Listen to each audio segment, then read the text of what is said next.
বাড়িতে একেবারে হুড়মুড় করে ঢুকলো নেহা। শাড়ির কুচি ধরে লাগিয়েছে একদৌড়। ফ্রিজ থেকে ঠান্ডা পানির বোতলটা নিয়ে ঢকঢক করে পানি খেতে লাগলো। কিছুটা হয়তো স্বস্তি পেয়েছে ওর মুখ। পানি খাওয়ার সময় শাড়ি ভিজে অবস্থা খারাপ, সেদিকেও খেয়াল নেই তার। ফ্রিজ খুলে ভাগ্যক্রমে আইসক্রিম পেয়ে গেল। ওইদিকে তাহমিদা বেগম বকে চলেছে এক নাগাড়ে। এইসব কানেও তুলছে না নেহা। হামিদা বেগমও এসে যোগ দিয়েছেন সাথে। ছেলের বউদের উচ্চবাক্য শুনে বেরিয়ে আসলেন সেতারা বেগম। বউদের কড়া করে বললেন, আহা, তোমরা বকছো কেন এভাবে? ঘুরতে গেলে একটু দেরি হতেই পারে। এখন ঘুরবে না তো কবে ঘুরবে? যা তো বৃষ্টি, ঘরে যা, এদের কথায় কান দিস না। হামিদা বলে উঠল, আম্মা, আপনি এই বদ্দুটোকে লাই দিবেন না একদম। মাথায় চড়ে বসেছে দিন দিন। রাস্তায় কত বিপদ আপদ ঘুরে বেড়ায় বলুন তো। সেতারা বেগম উল্টো বউদের বোঝালেন, সেতারা বেগমের মাঝে অনেক পরিবর্তন হয়েছে। নাতি নাতনিদের সাথে যথাসম্ভব সুন্দর মতো মেশার চেষ্টা করেন। একজন প্রিয় দাদি হওয়ার লক্ষ্য তার, সে পথেই হাঁটছেন।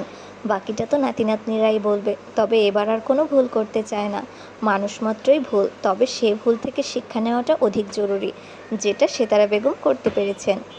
বাসায় ফিরেছে নিখিল, তার হাত ভর্তি পলিথিনে মোড়ানো ফুচকা। জেরিন সাব্বির নামলো সিঁড়ি বেয়ে। নেহা আর বৃষ্টিকে আচ্ছা মতো বকার ইচ্ছে থাকলেও হয়ে ওঠেনি তাদের। নেহা তো এসেই বিছানায় ধপ করে শুয়ে ঘুমিয়ে পড়েছে। মেয়েটার অবস্থা সত্যি শোচনীয়, নাক মুখ লাল হয়ে আছে এখনও। তাই বেশি ঘাটেনি ওরা, পরেও কথা বলা যাবে ভেবে চুপ রইল। নিখিল পলিথিন জেরিনের হাতে গুজে দিয়ে বলল, সাহসী দুই বীর নারী কোথায়? রাতের বেলা ঘোরার মতো সাহস হয়েছে দুজনের। আজ যদি মেরে সিধে না করেছি তো দেখিস। ফুচকা খাওয়া হচ্ছিল এদের, ডেকে নিয়ে আয়, যা, সামনে বসিয়ে খাওয়াবো।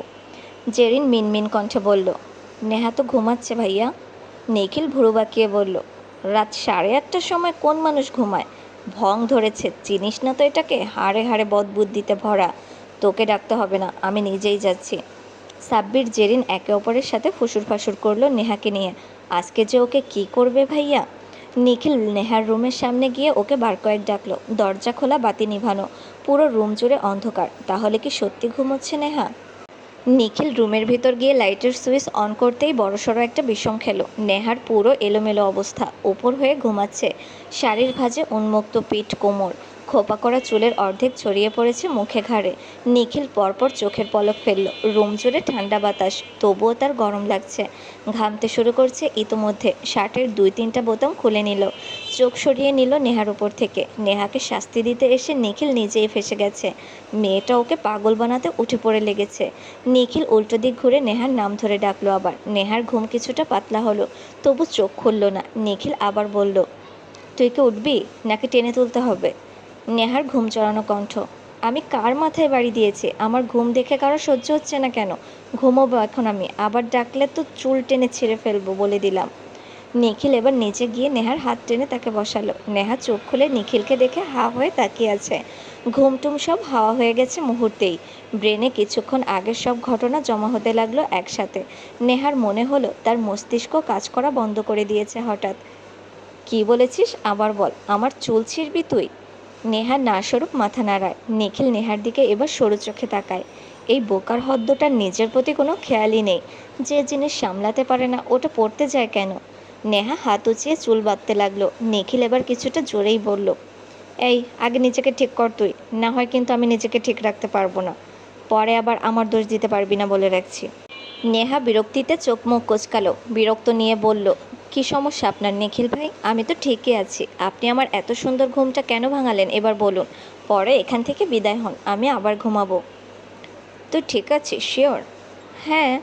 নিখিল শার্টের হাতা গোটাতে মন দিল। সেদিকে তাকিয়েই বলল, আমি এখন যা করব তার জন্য আমি অনুতপ্ত নই। যদি এদের না করতাম তো আফসোস থাকতো। আফটার অল এত সুন্দর বউ আমার, তার সৌন্দর্যের শোভাবর্ধন করা আমার মৌলিক অধিকার। আমি মহান কোনো পুরুষ না, নিজের বউয়ের এমন আবেদনময়ী রূপ দেখেও হুঁশে থাকবো। তবে নেহা, একটা ছোট্ট সরি তোকে আমি বলে নিচ্ছি। নেহা শুধু শুনেই যাচ্ছে। কী সব বলছে এই লোক। নিখিল নেহার পুরো কাছে আসার আগেই নেহা ওর হুঁশ ফিরল। নিজের দিকে তাকিয়ে লজ্জায় মাথা কেটে গেল ওর। নিখিল এগিয়ে আসতেই পিছন ঘুরে বসে পড়ল। টেনে টুনে যতটুকু পেরেছে শাড়ি ঠিক করে ফেলেছে। ঘুমানোর আগে সেফ টিফিনগুলো খুলে ফেলেছিল, যার ফল এখন ভোগ করতে হচ্ছে। নেহার লজ্জা দ্বিগুণ হলো। লজ্জাবতী পাতার ন্যায় একেবারে নুইয়ে ফেলল মাথা। এই ভয়ঙ্কর লজ্জায় পড়তে হবে জানলে সত্যি শাড়ি পরতো না। কিন্তু নিখিল থামবার পাত্র নয়। মনে হলো নিখিল পুরো ঘোরের মধ্যে আছে। নেহার দিকে এগিয়ে এসেছে পুরোপুরি। নেহা এবার উঠে সরে পড়ল। দরজা দিয়ে বের হয়ে যেতে হবে, না হয় নিখিল আজ যা খুশি একটা করে ফেলবে। নেহা দৌড় দেওয়ার আগেই নিখিল ধাপ করে দরজা লক করে ফেলে। নিখিল বুকে দুহাত গুজে দাঁড়িয়ে পড়ে দরজার সামনে। নেহা এবার নাক ফুলিয়ে বলল, দেখুন নিখিল ভাই। নিখিলের সোজা সাপটা জবাব, আজ অনেক কিছুই তো দেখিয়েছিস, আর কি কি দেখাতে চাচ্ছিস দেখা, আমি অপেক্ষা করছি, কোনো তাড়া নেই, আজ যত সময় ইচ্ছে নিতে পারিস। ছি ছি নিখিল ভাই আপনি। নিখিল ঠান্ডা স্বরে এক ধমক দিল নেহাকে। কে তোর ভাই? অনলি কল মি নিখিল, চাইলে জান প্রাণ কলিজা যা কিছু ডাকতে পারিস।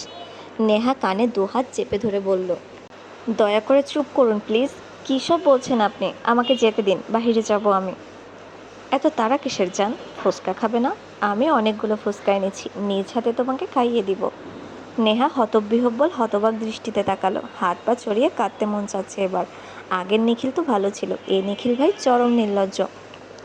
বিশ্বাস করুন নিখিল ভাই, আমি ফুচকা খেতে চাইনি, আর জীবনেও খাওয়ার নাম নিব না, এবারের মতো ছেড়ে দিন।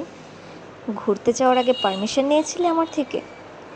আপনার থেকে কেন নিতে হবে? মাকে বলে গিয়েছিলাম তো। মুখে মুখে তর্ক করা শুরু করে দিয়েছিস আজকাল। আমি তোর স্বামী, ভুলে যাবি না। আমাকে একবার বলে যাওয়া উচিত ছিল তোর, এখন তুই আমার দায়িত্বে আছিস।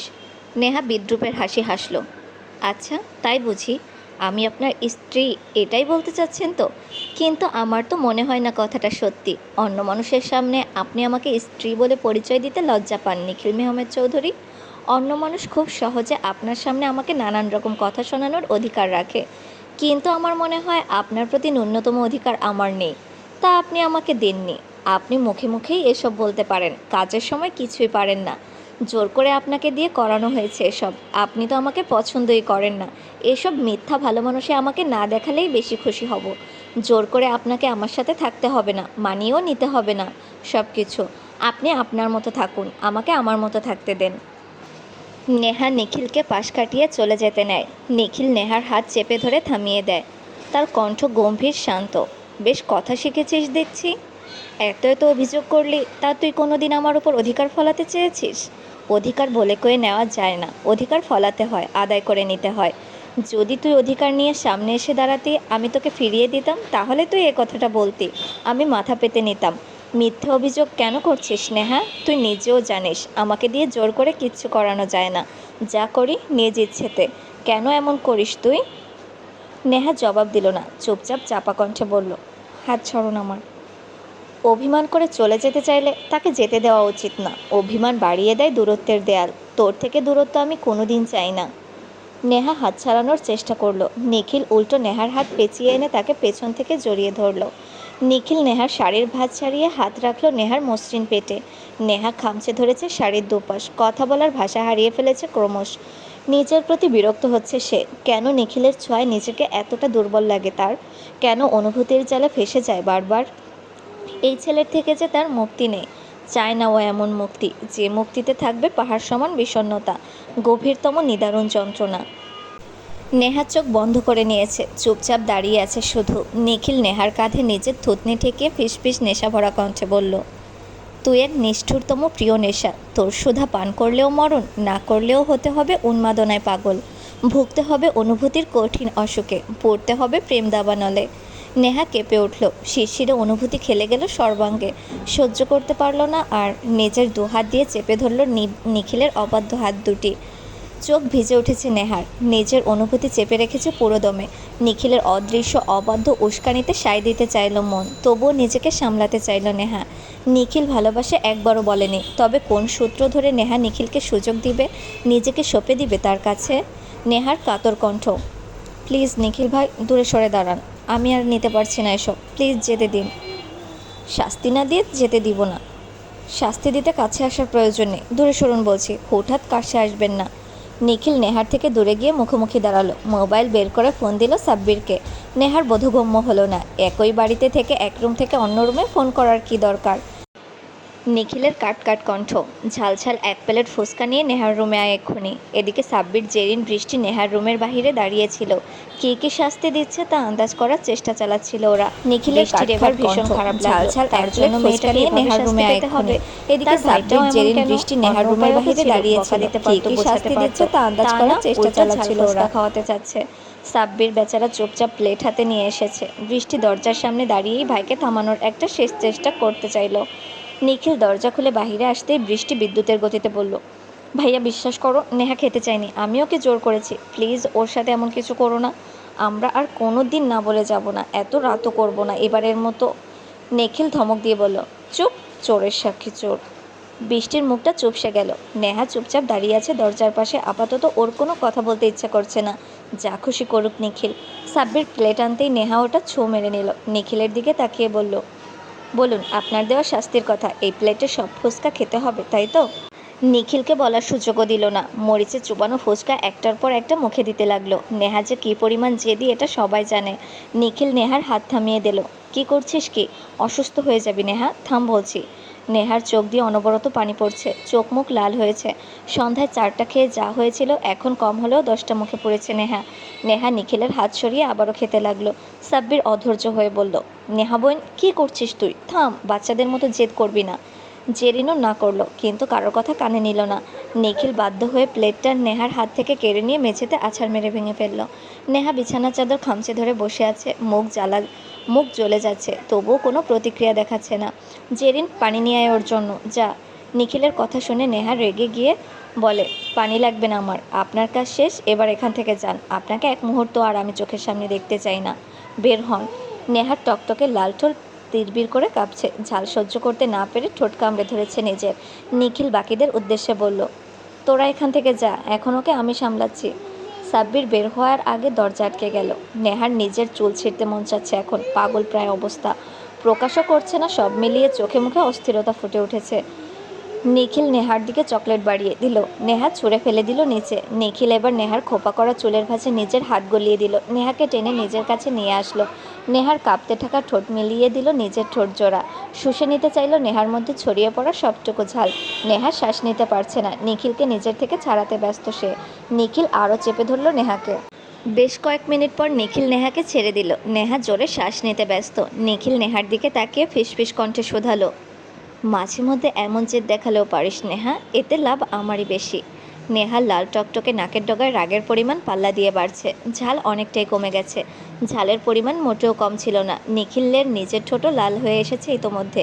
নেহা নিখিলের কলার চেপে ধরে বলল, কি পেয়েছেন কি আপনি আমাকে? নিজেই ক্ষতের সৃষ্টি করবেন, আবার নিজেই তাতে মলমপট্টি করতে আসবেন, এ কেমন রুলস আপনার? আমি আপনাকে খুন করব নিখিল মেহমেদ চৌধুরী, মেরে কেটে কুটে ভাসিয়ে দিয়ে আসবো নদীতে।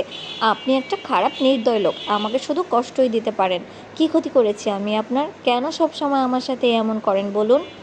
ঝালের তীব্রতায় এবার পুরো শরীরে ব্যথা করছে নেহার। সহ্য করতে না পেরে হু হু করে কেঁদে দিল। নিখিল আগলে নিল তাকে। নিখিলের বুকে এলোপাথারি কিল ঘুষি দিয়েছে, তবুও নিখিল সরায়নি নেহাকে। নেহা ক্লান্ত হয়ে এবার ঘুমিয়ে পড়েছে নিখিলের প্রশস্ত বুকে। নিখিলের ভিতরে ভিতরে অপরাধবোধ কাজ করলো। ও তো শুধু ভয় দেখাতে এনেছিল। এই পাগল যে খেয়ে ফেলবে কে জানতো। তপ্ত শ্বাস ছাড়ল নিখিল। নিজেকেও ছাড়িয়ে নিতে পারল না। ভীষণ ক্লান্ত লাগছে নিজেকে। অফিস থেকে এসে ফ্রেশ হওয়ারও সুযোগ হয়নি। যখন বাড়ি থেকে হামিদা বেগম ফোন দিয়ে বলল দুজন এখনও বাড়ি ফেরেনি, তখন ভয়ে অবস্থা খারাপ ওর। বৃষ্টি নেহা দুজনই তার কাছে গুরুত্বপূর্ণ। শত্রুর অভাব নেই। ব্যবসায়িক ক্ষেত্রে প্রচুর মানুষের সাথে নীরব যুদ্ধ চলছে ওদের। ওই দিন মেয়রের সাথেও একটা ঝামেলা হলো। মেয়েটা তো অবুঝ। নিখিল নেহাকে নিয়ে ওভাবেই শুয়ে পড়েছে। সারাদিন কাজ করার পর ভীষণ ক্লান্ত শরীর তার। সাব্বির জেরিনের কাছে সব শুনে দৌড়ে এসেছেন হামিদা বেগম। দরজা লক করা হয়নি, শুধু আটকানো, লাইট এখনও জ্বালানো। তাহমিদা বেগম দরজা খুলে লজ্জায় পড়লেন। যদিও বা নেহা নিখিল দুজনেই ঘুমে বিভোর। হামিদা বেগমও দেখলেন ছেলে মেয়ে দুটোকে। দুজনের মধ্যে বেশিরভাগ সময় শুধু ঝগড়া করে। এরা ভালো করে কবে কথা বলেছে কেউ মনে করতে পারবে না। ছোট থেকেই এরা ঝামেলা করে। যেখানে নিখিল নেহার থেকে 8 বছরের বড়, সেদিকেও খেয়াল নেই। ঝগড়া করাতে দুজনেই সমানে সমান। আল্লাহ যে এদের দুজনকে এভাবে একই সূত্রে গেঁথে রাখার পরিকল্পনা করে রেখেছিল, কেউ কোনোদিন কল্পনাও করেনি। নিখিলের বুকে গুটিসুটি মেরে ঘুমিয়ে আছে নেহা। নিখিল আষ্টে পৃষ্ঠে জড়িয়ে ধরে আছে তাকে। দুই মা ছেলে মেয়েদেরকে দেখলেন মুগ্ধ নয়নে। সব কিছুর মাঝেও এদের মাঝে অগাধ ভালোবাসা আছে। নিজেদেরকে কী সুন্দর সামলে নিতে পারে এরা। এত কিছুর মাঝে শুধু ভালোবাসাটাই অপ্রকাশিত। সকালে ঘুম ভাঙল নেহার। হঠাৎ করে নিজেকে নিখিলের বুকের মাঝে দেখে ছোটোখাটো একটা চিৎকার দিয়েছে নিখিলের ঘুম চড়ানো কণ্ঠ। নেহা, সকাল সকাল চেঁচামেচি করবি না, একদম ঘুমোতে দে বলছি। নেহা মোচড়ানো শুরু করে দিয়েছে এর মধ্যে। আপনি ঘুমান, আমাকে যেতে দিন। নিখিল নেহাকে বিছানায় ফেলে দিয়ে তার ওপর আতশোয়া হয়ে ঝুঁকে পড়ল। নেহা নিখিলের দৃষ্টি নিজের ঠোঁটের দিকে দেখিয়ে দু হাত দিয়ে নিজের মুখ ঢেকে ফেলল। নেহার কাণ্ডে অট্ট হাসিতে ফেটে পড়ল নিখিল। নেহা সুযোগ বুঝে উঠে দৌড় লাগিয়েছে বাথরুমে। খাবার টেবিলে বৃষ্টি, জেরিন, সাব্বির, নেহা মিলে কথা বলছে। বড় আব্বুর মেজাজও আজ ঠিক, কথাটা বলেই ফেলবে আজকে। নিখিলটাকে একটা শিক্ষা দিতেই হবে। সবাই আসতেই খেতে শুরু করলো ওরা। খাওয়ার মাঝপথে নেহা প্লেটে মনোযোগ রেখেই বলল, আমার একটা কথা বলার ছিল সবাইকে। সবার চোখ নেহার দিকে। নেহা ভাবলেশীনভাবে বলে উঠল, আমি নিখিল ভাইকে ডিভোর্স দিতে চাই। সাথে সাথে খাওয়া বন্ধ হয়ে গেল নিখিলের। চোখ বড় বড় করে তাকালো নেহার দিকে। সত্যি নিখিল অবাক হয়েছে। নেহা এমন একটা কথা বলবে ভাবেওনি কখনো। নিখিলের অবিশ্বাস্য কণ্ঠস্বর, কি বললি তুই? আপনাকে ডিভোর্স দিব আমি। আরও একটা কথা, দেশের বাইরে পড়তে যেতে চাই আমি। নিখিল চেয়ার ছেড়ে দাঁড়িয়ে রাগে গজগজ করতে করতে বলল, ডিভোর্স দেওয়াচ্ছি তোকে আমি। যা নয় তা মুখে আসলো আর বলে দিবি? সম্পর্ক জোড়া লাগার আগেই ভাঙার কথা বলছিস কেন তুই? দেশে কি ভার্সিটির অভাব পড়েছে? বিদেশে পড়তে যাওয়ার কোনো দিন হবে না তোর। এর থেকে একটা বেশি কথা বললে ভালো হবে না বলে দিচ্ছি। আপনি ডিভোর্স দিলেও আমি বিদেশ যাব, না দিলেও যাব। বড় আব্বু আমার সাথে আছে, উনি সব ব্যবস্থা করে দিবেন বলেছে। সবাই পরপর অবাক হচ্ছে। তাহমিদা বেগম, হামিদা বেগম হাঁ করে তাকিয়ে আছেন। শাহ আলম চৌধুরী নেহার কথায় সায় দিয়ে বলল, নেহা যা বলেছে তাই হবে। আমার কাছে ওর কথার মূল্যই বেশি। নিখিলের মতো বেপরোয়া মানুষের কাছে আমি আমার মেয়েকে রাখতে চাই না। নিখিল নিজের বাবার কথায় অবাক। এই একটা মানুষই ওর বিপক্ষে যাওয়ার ক্ষমতা রাখে। নিখিল দাঁতে দাঁত চেপে বলে, তুমি ওর ছেলে মানুষিতে ওর সঙ্গ দিচ্ছ কোন যুক্তিতে বাবা? কী দোষ আমার, যার জন্য নেহার যোগ্য নই আমি? হ্যাঁ, তুমি বিয়ের পর ওর সাথে ভালো করে কখনো কথা বলেছ? বিয়ের পরে স্ত্রী হয়েছে নেহা তোমার, তার প্রতি কী দায়িত্বটা পালন করেছো তুমি? কাজ করো ভালো কথা, তাই বলে তুমি মেয়েটাকে একেবারে পাত্তা দিবে না? সব কিছু দেখে বুঝে শুনেই এই সিদ্ধান্ত নিয়েছি আমি। আর তোমার বিয়ে লুকানোর ব্যাপারটার ঘোর বিরোধী আমি। নেহা যেতে চাইলে তুমি তাকে বাধা দেওয়ার মতো কেউ নও। আগে নিজেকে স্বামী হিসেবে যোগ্য প্রমাণ করো। নেহা যদি নিজে থেকে তোমাকে মেনে নেয়, তোমাকে ছাড়তে না চায়, তো আমিও বাধা হব না। নিখিল শহীদুল চৌধুরীর দিকে তাকিয়ে জিজ্ঞেস করল, তুমিও কি নেহার যাওয়াটাকে সমর্থন করো ছোট চাচু? শহীদুল চৌধুরী তাকালেন নেহার দিকে। তিনি চুপচাপ থাকলেন কিছুক্ষণ, পর মুহূর্তেই বললেন, নেহার খুশিতেই আমি খুশি। ও যদি যেতে চায় তো যাবে। নিখিল শাহ আলম চৌধুরীর দিকে তাকিয়ে বলল, বাবা একটা পার্টির আয়োজন করো। তোমার একমাত্র ছেলে বিয়ে করেছে, সে খবরটা সবাইকে জানানোর জন্য। বিজনেস পার্টনার থেকে শুরু করে সকল আত্মীয়দেরও বলতে ভুলবে না। শহীদুল চৌধুরী নিখিলকে থামিয়ে দিয়ে বলল, এটা তো কথা ছিল না নিখিল। বিয়ের কথাটা এখন কিছুতেই সবাইকে জানানো যাবে না। নেহা চমকালো। তার বাবা চায় না বিয়ের খবর কেউ জানুক। চার ভাই বোনই চমকালো। ওরা শুধু নিখিলের থেকে ভালোবাসার স্বীকারোক্তি আদায় করতে চেয়েছিল। এখন তো গোপন রহস্য বেরিয়ে আসছে। নিখিলের নীরব শান্ত কণ্ঠ, তুমি কথা রাখছো না ছোট আব্বু, তাই আমিও আমার দায়িত্ব থেকে পিছিয়ে যেতে বাধ্য হচ্ছি। আমি নেহাকে হারাতে পারবো না। শহীদুল চৌধুরী মনে মনে হাসলেন, তবুও অতি কঠোর ভাব বজায় রেখে বললেন, তাহলে তোমাকে আমাদের অফিস থেকে বরখাস্ত করা হবে। তুমি তোমার চাকরি হারাবে নিখিল। দুপুরের মধ্যে রেজিগনেশন লেটার পৌঁছে যাবে ছোট আব্বু। তুমি যা খুশি করতে পারো, চাকরি ছেড়ে দাও, না হয় যা খুশি করো। আমার মেয়ের ক্ষতি হবে এমন কিছুই করতে দিব না আমি তোমায়। বিয়ের কথা জানাবে না মানে জানাবে না। নিখিল নেহার দিকে তাকিয়ে বলল, যাওয়ার জন্য হলেও তো কতগুলো প্রসেস আছে। সবগুলো শেষ হওয়ার আগে আমি নিজেকে তোর যোগ্য করে তুলব। তারপরেও যদি আমি ব্যর্থ হই তো চলে যেতে পারিস, আমি তোকে আটকাবো না। নিখিল বেরিয়ে চলে গেল বাড়ি থেকে। নেহার ভীষণ রকম কান্না পেয়ে গেল এবার। নিখিল ভাই শুধু ওর জন্য এতদিনে পরিশ্রমে পাওয়া চাকরি, নিজের পজিশন সব কিছু ছেড়ে দিল। বিয়ের কথা না জানানোর পেছনে তার নিজের বাবা আছে, আর সে কিনা মানুষটাকে বারবার ভুল বুঝেছে। নেহা খাবার টেবিল ছেড়ে দৌড়ে উপরে চলে গেল। সিঁড়িতে উঠতেই গড়িয়ে পড়েছে তার চোখের জল। বৃষ্টি, সাব্বির, জেরিনও ছুটল তার পেছনে। এদিকে এত কিছুর মাঝে কিছুই বুঝে উঠতে পারল না রোপ, তাহমিদা, হামিদা, সাহারা, সেতারা বেগম।